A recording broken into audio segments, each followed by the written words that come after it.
So now, as promised, we will have 3 speakers from our congregation to share their thoughts on Father's Day. We'll start out with Gay Kick, then Ron Harlach, and lastly, Becky Phillips. So please sit back and enjoy what I'm sure will be wonderful, wonderful talks and insights. Gay?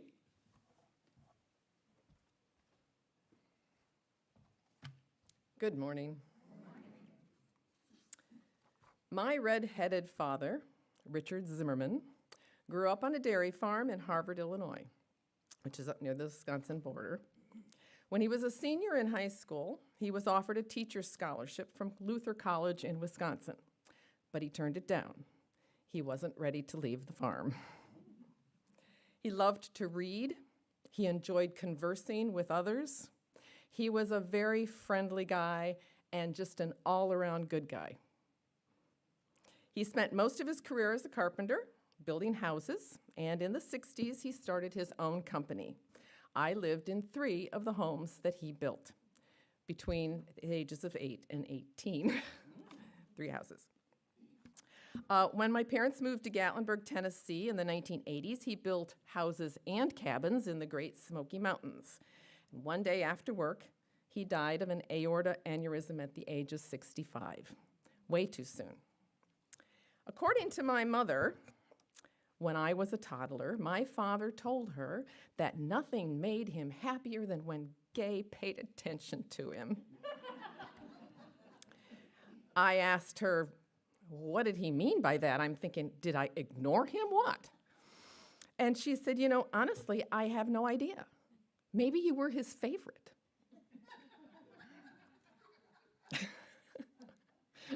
I know for certain that my father loved all 3 of his precious daughters because he knew that when he laid on the floor to watch football, I don't know why he did that, one of us would eventually shout, "Junk pile on, Daddy!" And when we flopped on top of him, we knew that we would be tickled until we screamed uncle.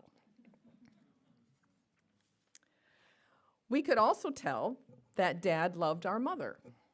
He often gathered her into his arms to dance with her cheek to cheek, typically while she was trying to cook dinner. Dad was not a complicated man. While living on the farm, he woke early to do chores, and dinner was always at 5:30. As a carpenter, he also woke up early, and in my family, we always ate at 5:30. Now, my mother was an excellent cook, but one day in early summer, when she had returned from a grueling day of work, she decided to reheat leftover meat from the night before. When she set that plate of meat on the table, I remember my dad and me staring at this shriveled, overcooked piece of meat no bigger than my hand. I wondered if it was even edible. But I did not say that out loud. My father, however, with a confused face, looked at my mother and said, "This is dinner?" Without saying a word, my mother picked up that plate, went to the back door, opened it up, and tossed it into the backyard. My father mowed around it all summer.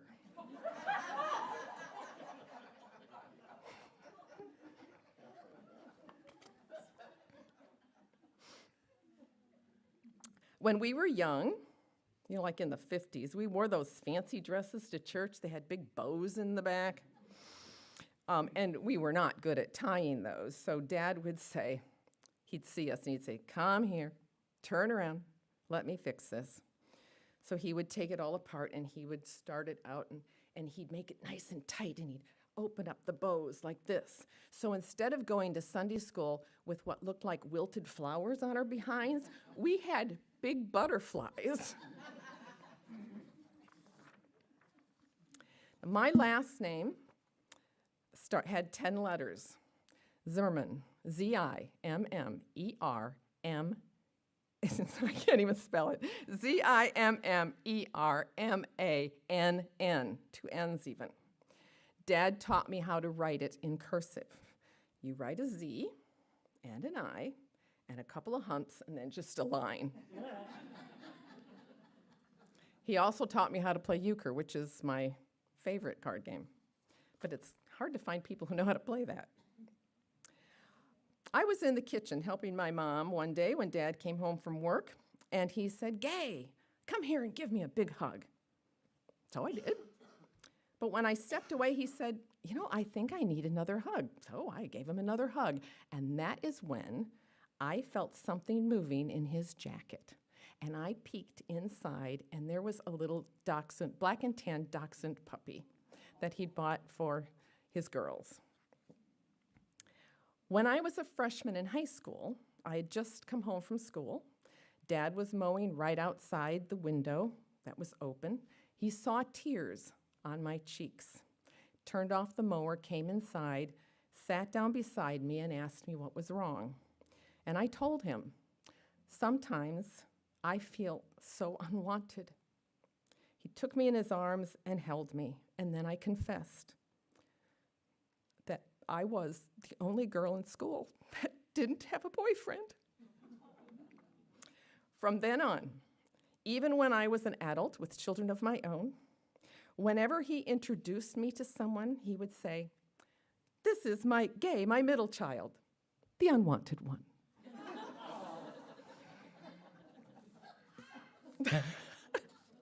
Somebody liked that one.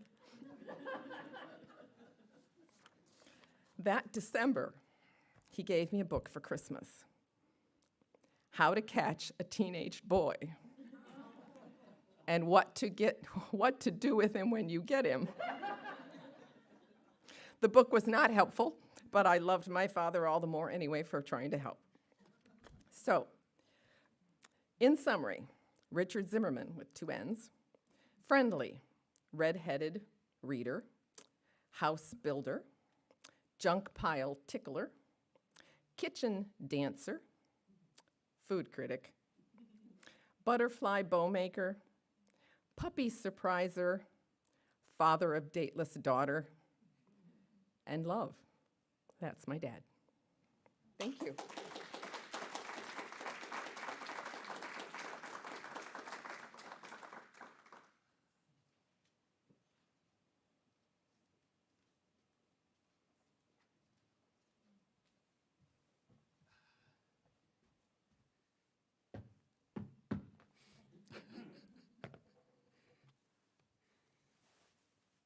I look at my time, and I want to thank you, Gay. You did a great job, but the greatest job you did was you've given me an extra 15 minutes. So I might need a little more, but thanks for the 15 in advance.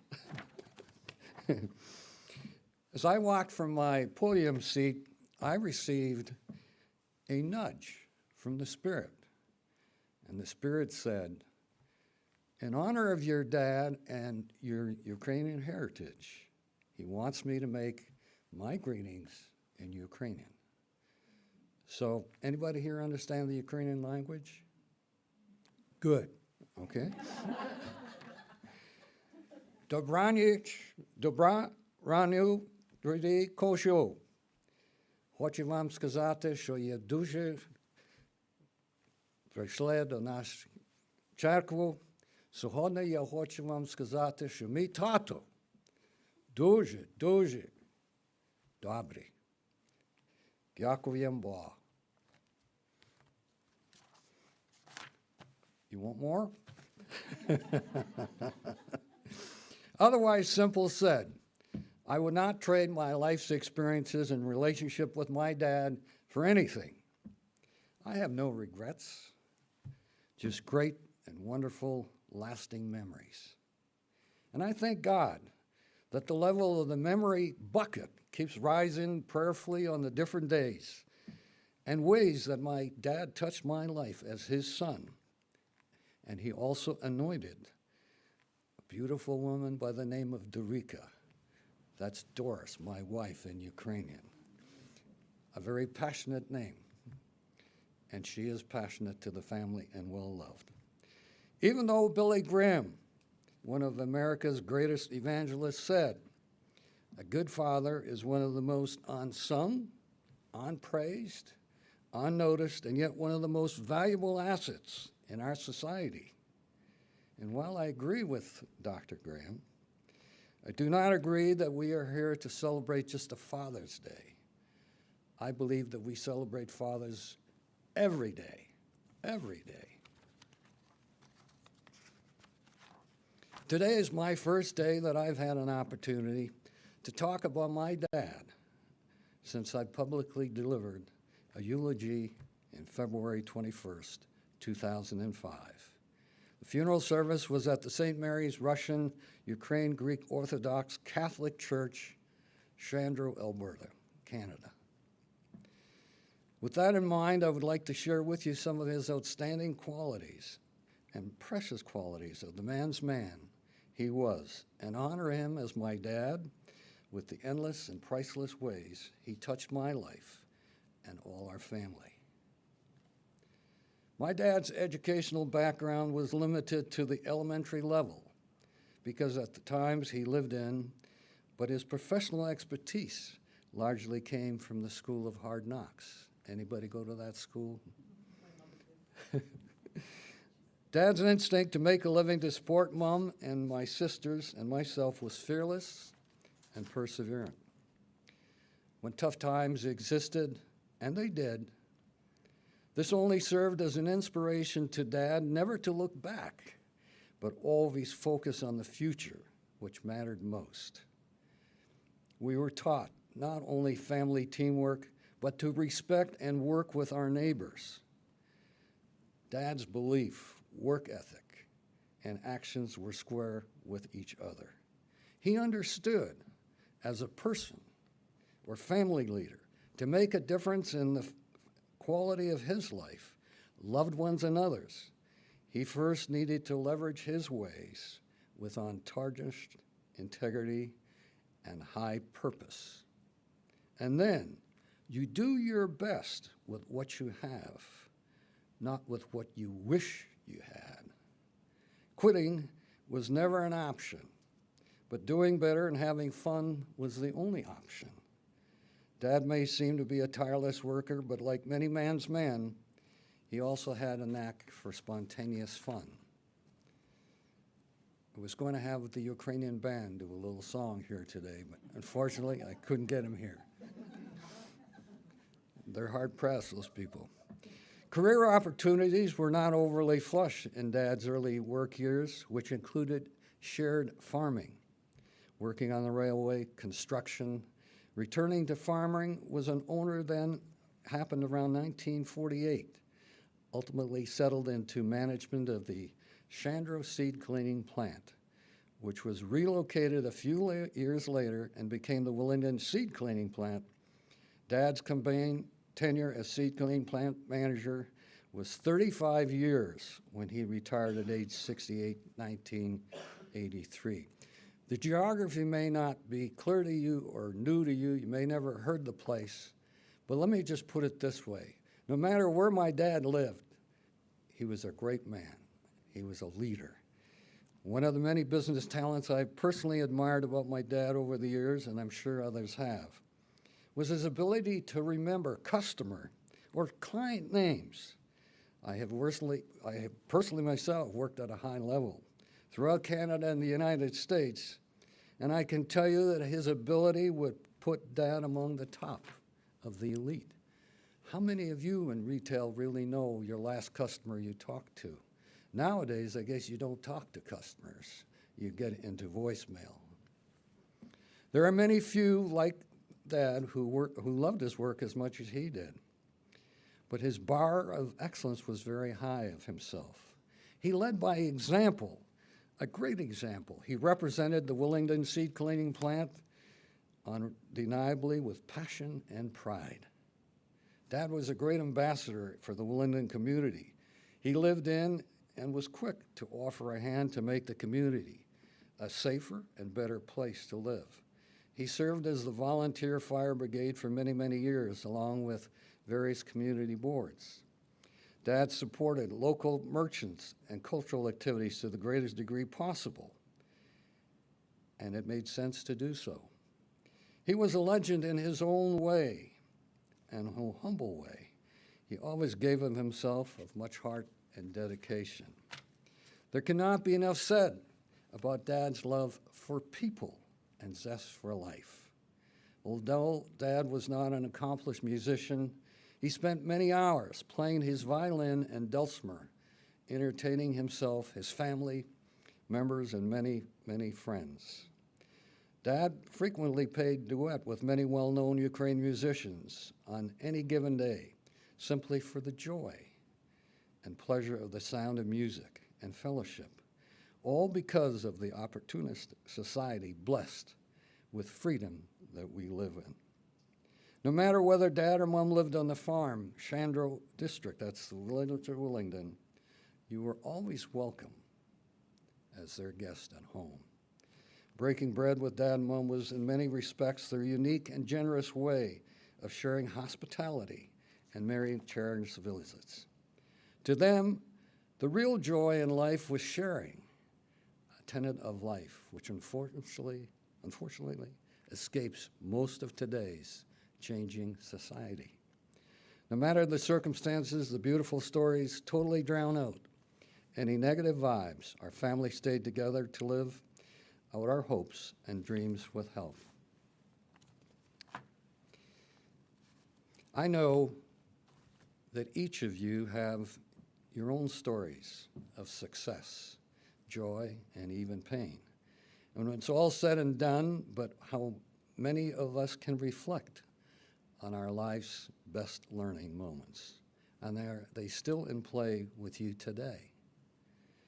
Let me explain where I'm at. In less than 48 hours, I will be celebrating my 83rd birthday anniversary. But I have with me here today the last 2 birthday cards that I received from my mom and dad before the both of them went to be with the Lord. One on June 4th when I was 64, and one in 2003 when I was 63. And yes, there were others with the consecutive years.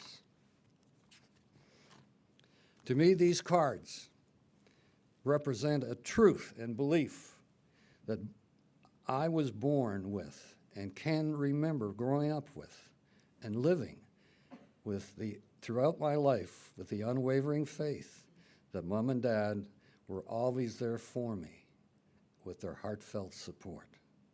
No matter my age, my circumstances, I was their son and only son in the truest sense of the word, just as they were my mom and dad.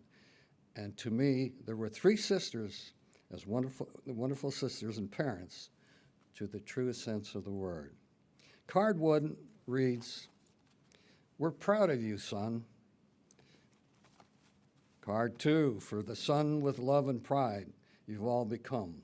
Inside each card are special handwritten notes by my mom, who would struggle to write them because of the severity of her essential tremors she had in both hands. However, when she wrote her message, it was heartfelt and well remembered. Love for each other, respect mattered in our family, and to survive the odds of challenges against us. In my last telephone conversation with my dad was February 8th, 2005, on his 90th birthday.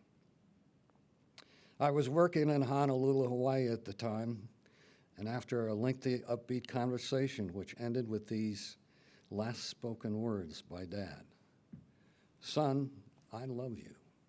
My response was, "Dad, I love you too." This was indeed our last spoken words. Son and Dad, buds forever.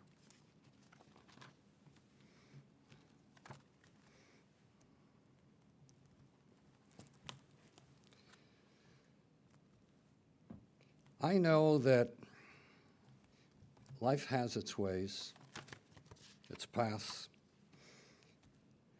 But finally, as I was preparing today, I'd like to feel that I felt like my dad was still alive, here and now, with us. Can you feel your dad with us? That's how powerful the lasting memories are still with me. And through the years and years that I looked of all these photos, I think I mentioned to somebody earlier today, the last week, that's all I do is look at photos. They reminded me of the beautiful life I had. I'm not sure how your life started, but I'll be proud to tell you how mine started in just a minute or two. But there's one thing that looking through these photographs reminded me of, is the three words that support my life path and that my dad taught me to understand that they would have an impact on my life. Namely, number one, grateful. Number two, listen. Number three, dream to compete. Now, we've all heard this expression, pictures are worth 1,000 words. Let's see how this works here. All right? Now, I know you may be getting an ancient message from me because I am going to be 83 years old. And as I look around here, I see everybody under 45, so there's quite an age gap here. In 1944, Dad and Mom had signed up for their consecutive share crop contract. Some of you know what a share farming might mean. And with a fourth landowner, and of course, our fourth move to a different home in 4 years. Now, this brings me to a major decision that I had to make. I'm sorry that I didn't get a chance to put this on the screen, but I do have sort of a picture of the homes that track where I was living. All right? Now, I had a major decision that I had to make. And I was 4 years old when I had to make this decision. And here's the decision. We were moving from a home that had boarded floors, shingled roof, had a reasonable window space, 2 bedrooms and a porch. And we were moving into a different home. This home that we were moving into had a thatched roof. Can you believe that? 2 rooms, combined living, plus area, had 2 small windows. And get this, the flooring was clay. There was no wood. Now, I'm 4 years old, and I have to decide whether I want to move in or I don't. Now, the difficult decision I had was the barn was a new barn, and it had a great hayloft. And I thought, well, that would be a better place for me to live in a hayloft than rather with my parents. You thought that would be the right thing to do. Now, I don't know how many of you can say that you lived in a thatched roof. Well, I can tell you I did. I listened to my dad because his advice was always very golden to me. But there's somebody else besides my dad. God is good. God is really good. Now get this. I told you I was sleeping on a clay floor, 1944. 1977. I had this beautiful woman with me by the name of Dorica. We ended up in Monte Carlo on a vacation for a week, and we ended up playing on the clay court out there, playing tennis. I didn't have to sleep on it, although I slept at the hotel there, but I did not sleep on the clay. I played on the clay. Now, one of the most beautiful things about my dad and my relationship with him, we were always buds. God was good. We kept moving along. All the negativity that I might have spurred when I said we lived in a thatched roof, I'm so happy that I did, because God always told me, take what you get and go for it. Be grateful that you're given that opportunity to do something, not to sit back and wonder, well, when's my time going to come? Your time never comes. You got to make it come. You go for it. February 1980. I think I told you that the thatch roof was leaking and we had to have a 45 drum barrel to collect the water for bathing. You know, we didn't have no waterworks. It didn't matter. The only thing that mattered, as I said to you before, I voted to sleep in the barn, not in the house. In 1980, God gave me all the water I wanted to have. How did he do that? Dad and Mom and Doris and I spent 2 weeks in Aruba and had the greatest vacation you could possibly have. That was a beautiful vacation. And that was all because of a past. God rewards you as you move. And that's what we believed. And I have so many of these stories that I could tell you. Just one quick one. We have great musicians here. My dad wanted me to be a musician. So, how was I going to be a musician? He enrolled me into violin lessons. Okay, so I'm enrolled in violin lessons. Dad played music by ear. He never used notes. He couldn't use notes because he didn't read them, couldn't read them. I learned how to read the music. But there's one other important thing Dad always told me. Be a musician because you'll learn how to listen. Listen to people, he said. That will help you. And it's true, you know, a musician listens. He's in tune with everything that's going on. Well, as it happened with me, Dad didn't sound like the sound of my music. Because he said, well, here, listen, listen, play this. And I'm playing the notes. But the notes that I'm playing were really music that he didn't understand. I said it was classical music to him. And maybe it was classical music, but my practice would be, get out the bow, and Mom and Dad would say, is that what it really is? I said, yeah, that's this classical stuff. So they told me I didn't have to be, taking the lessons. But the lessons I learned from listening, it helped me in my career, business career. I went from one part of the country in Canada to the East Coast in Canada to the Great Lakes in the United States as a young executive. He taught me how to listen, and you have to listen to people before you can react to any given situation. I advanced rapidly through the organization because I knew how to listen, okay? It's just like even when I was 16 years old, I was a gravel truck driver, and I was one of the best. Why was it the best? Because I could get that motor running to the most efficient way it could by RPMs, just by listening. So if I could listen to a motor, I could certainly listen to people. And that's where it's all at. You listen what's going on. You have to listen. And that's what I wish we would be doing today. I'm not saying you're not listening, but the news I'm hearing, they're not listening. Nobody seems to be listening. But you can tell, and I guess when I say tell, I'm patting myself on the back, because nobody can tell me that you don't learn from your fathers. There isn't a father that you're not going to learn something from. And you need to cherish that.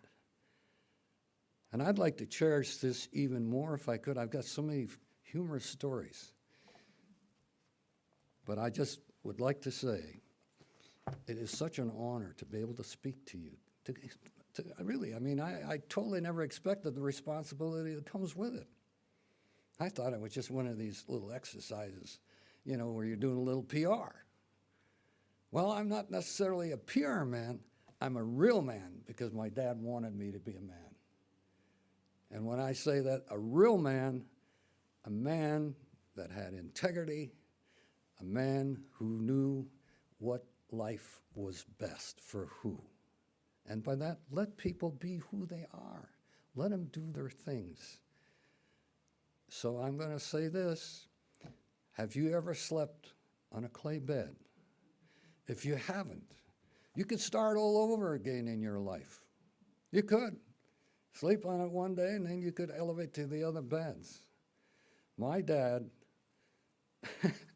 bless his heart, he was not a smoker, but he taught me how not to be a smoker. We were working on the shop on the roof. I'm 15 years old.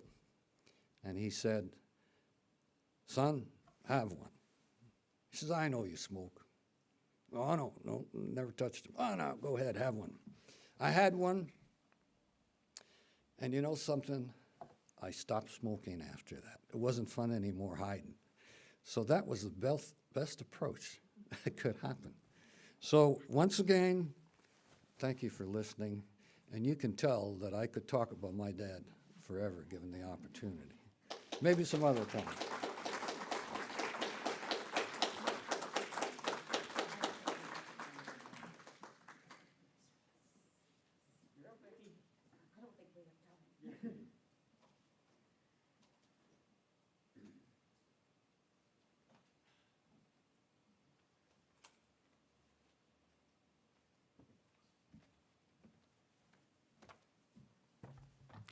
Well, to think I have to follow that.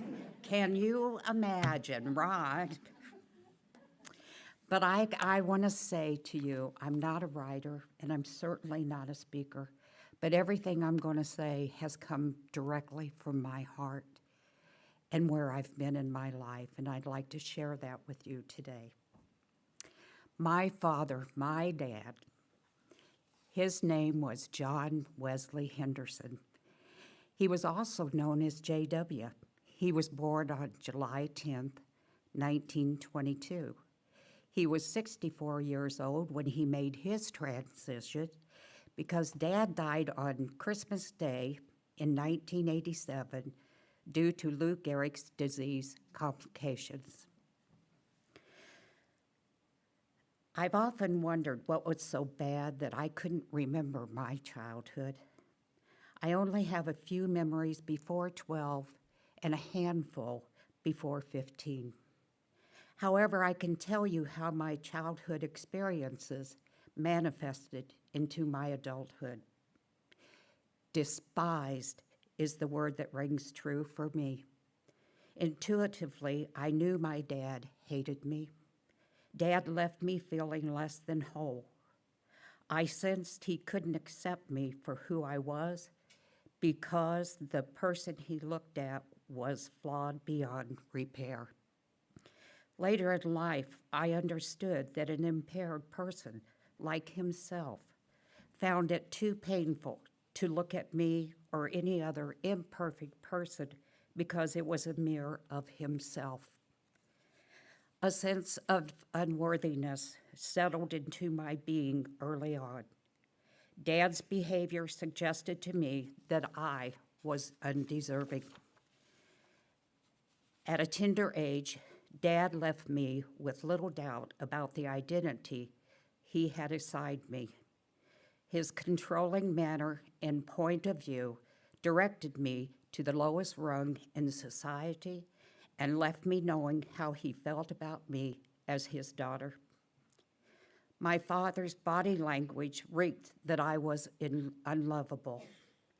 I felt I had this stench about me that was foul and intolerable, a smell so intense one would avoid me at any cost.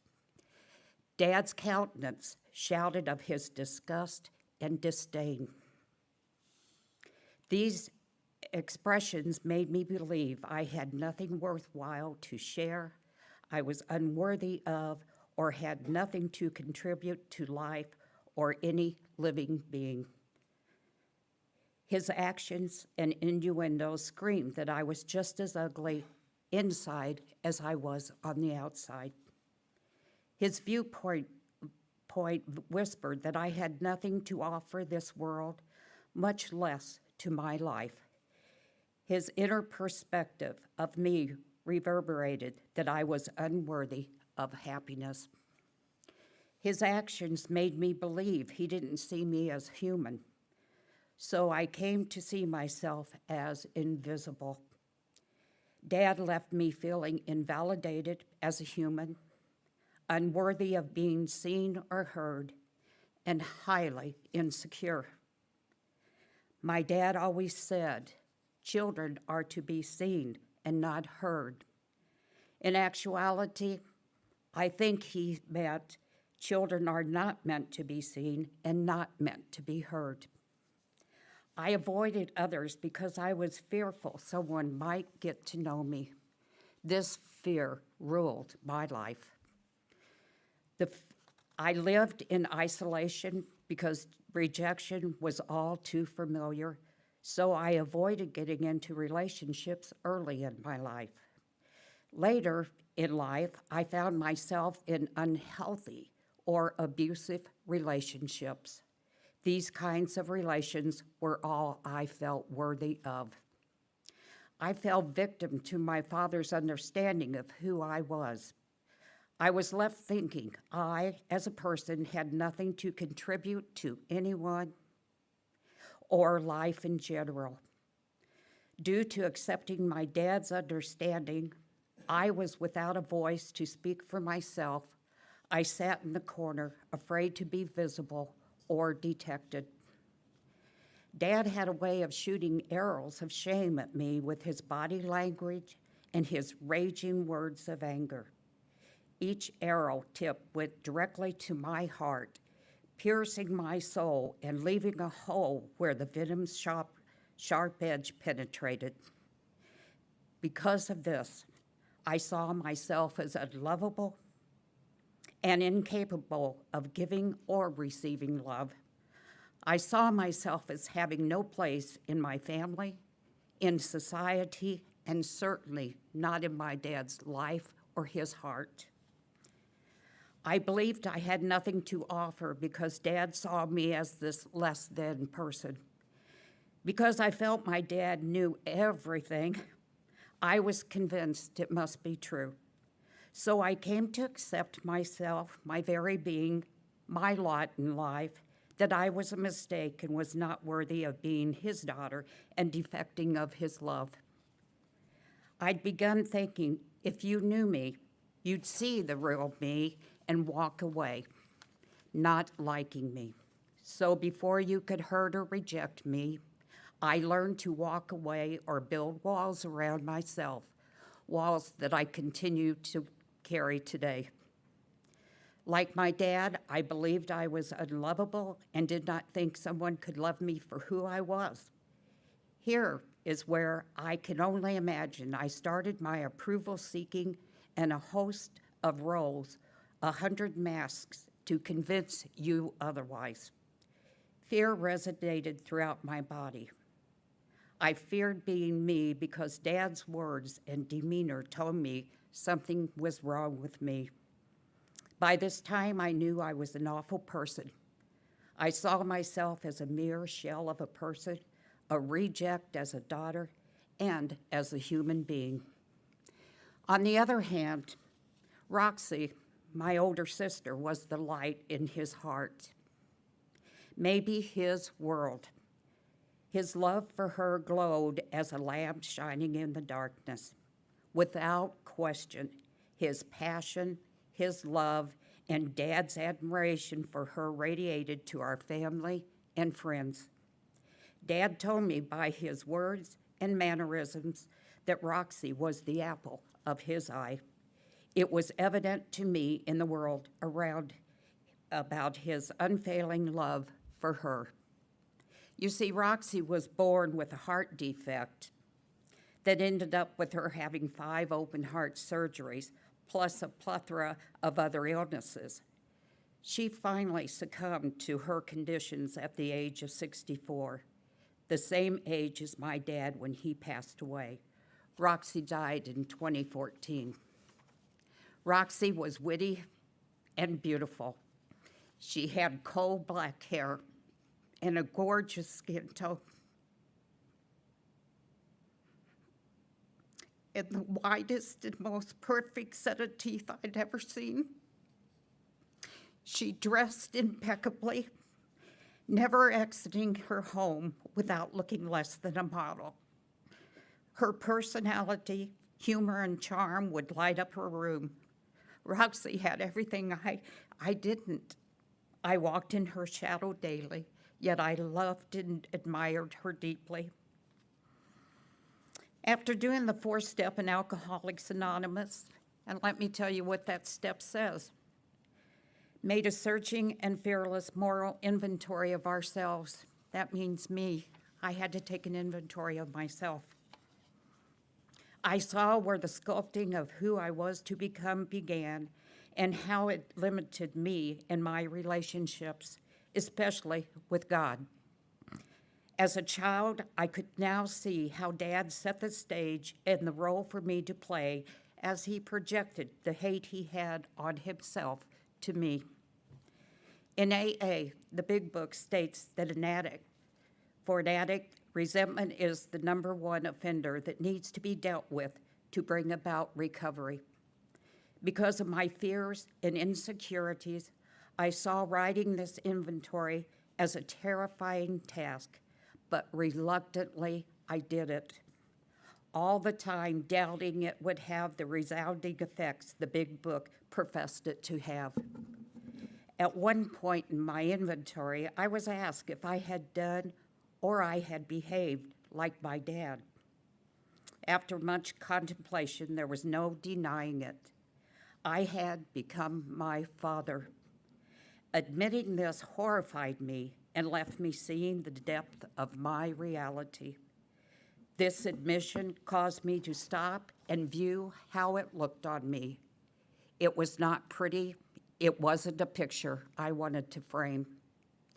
The Big Book says, we realize that the people who wronged us were perhaps spiritually sick. Though we did not like their symptoms and the way they disturbed us, they, like ourselves, were sick people too. These words echoed in my mind and heart, making me look deep within and examine my motives, behaviors, and attitudes. I had to ask myself, who had I come to be?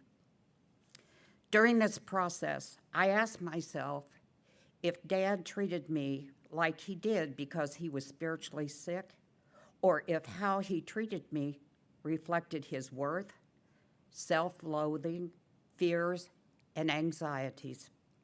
My eyes were opened. Seeing this truth in my dad is where my first awakenings began. I found myself questioning and putting everything I'd learned about myself since childhood under a microscope to examine. My perspective began to change as I dove deeper into this inventory. I had to confess I was as spiritually sick as my dad. And like Dad, I saw myself separated from God.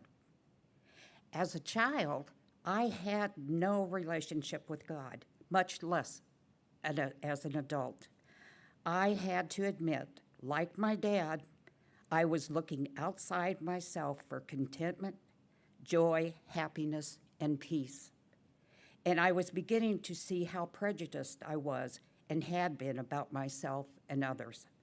It was obvious that I looked at the world and myself through rose-colored glasses and with a delusional state of mind.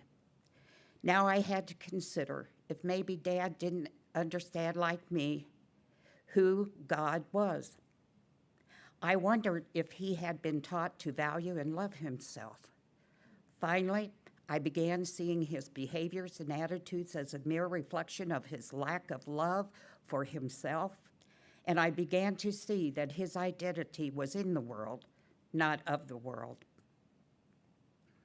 Like myself, Dad didn't know how to love himself or others. I was beginning to see Dad like myself, and that he had a flawed concept of God. I could see where we both had a distorted view of life and our Creator. The Big Book says, deep down in every human being, there is a knowing of God, but we have to search for it. I wondered if and how my dad searched for God. And I can't answer that, but based on the outside, I never witnessed any peace from him. I often wondered what might have kept him from knowing and experiencing the serenity he desperately sought. Why Dad couldn't experience living without fear or living freely in God's light and love. Well, I can't speak for my dad, but I had to search deep within myself to find my divine nature. I've had to uncover and discover God's power and love through me and in my life. I know part of my journey is to release the injustice of my past and to learn to love others and myself as God does. Matthew 23, 25, 26 in the English version says, "Woe to you, scribes and Pharisees, hypocrites! For you clean the outside of the cup and the plate, but inside they are full of greed and self-indulgence. You blind Pharisee, first check the inside of the cup and the plate so that the outside may be cleaned."